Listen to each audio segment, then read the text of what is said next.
खुलुमबाय बड'लेण्ड रादाब नायगिरि बयनिसिमबो फुंबिलिनि गोजोन हामलायथि बावहरबाय। दिनै 22 जुन 2025 इं मायथाइनि सानसेनि फान्जामुथियाव थानाय राशिफोरखौ फरायथिनो लाबाय। मेष राशि बेराम आजारनिफ्राय आरायग' मोनगोन, देहा सावस्रिया साबस्रांगोन आरो गोग्गो देहा मोनफिननो हागोन, गोसोआव गोजोन खुसि मोनगोन।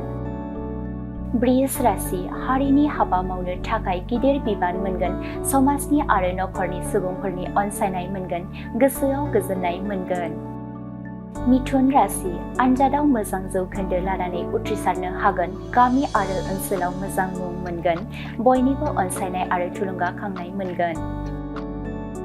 कर्कट राशि मावनो लानाय खामानिफोरा जाफुंसारगोन, लुबैनाय हास्थायनायफोरखौ मोनफुंनो हागोन, गोसोआव गोजोन खुसि मोनगोन। सिंह राशि नखराव रां रुफा माइ माइरं जोबस्रांलांगोन, गोबां दुखु दाहा सहायनांनो हागौ, सांग्राङै सोलिनाया गोनां। कन्या राशि हेंथा गोनां सान, गिदिर खैफोद नुजाथिनो हागौ, बायजोआव ओंखारोब्ला सांग्राङै सोलिनाया गाहाम। तुला राशि मोजां हाबा मावनायनि थाखाय बयजोंबो बाख्नाय जागोन आरो मान होजागोन, गोसोआव गोजोन खुसि आरो रंजाखांनाय मोनगोन, गोजोननि सान। वृश्चिक राशि गिदिर बेरामनिफ्राय रैखा मोनगोन, मोजां गोग्गो देहा मोनफिननो हागोन, गोजोन खुसिनि सान।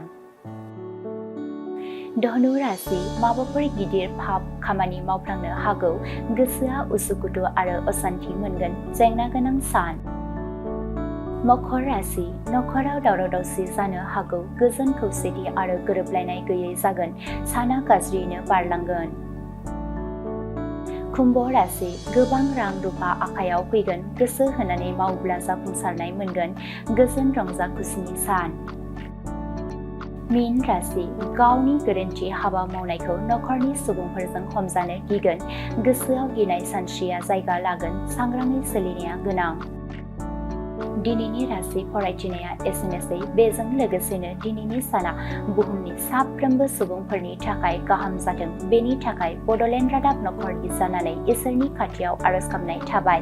गोजोन्थों। मोनसे गोजोनथाव रादाब क'क्राझार सहरनि साइ मन्दिरनि साखाथियाव R&B र'ड वार्ड नम्बर 6 आव थानाय ब्रह्मानन्द ITI क'क्राझारआ नोंथांमोननि थाखाय लानानै फैदों मोनसे सनानि खाबु।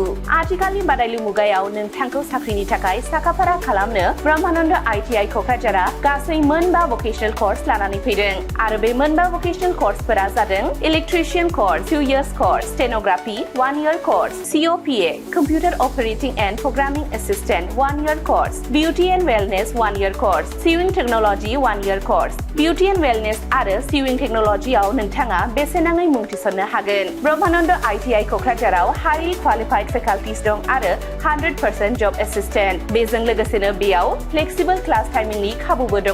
बेयाव CIPET, टुल गुवाहाटी बायदि नेशनेल इनस्टिट्यूटफोराव एजुकेशनल टुरनि थाखाय लानानै थाङो आरो रेलवे वर्कशप, बङाइगाव, APDCL बायदिफोराव इन्टार्नशिपनि थाखाय दैथायहरनाय जायो।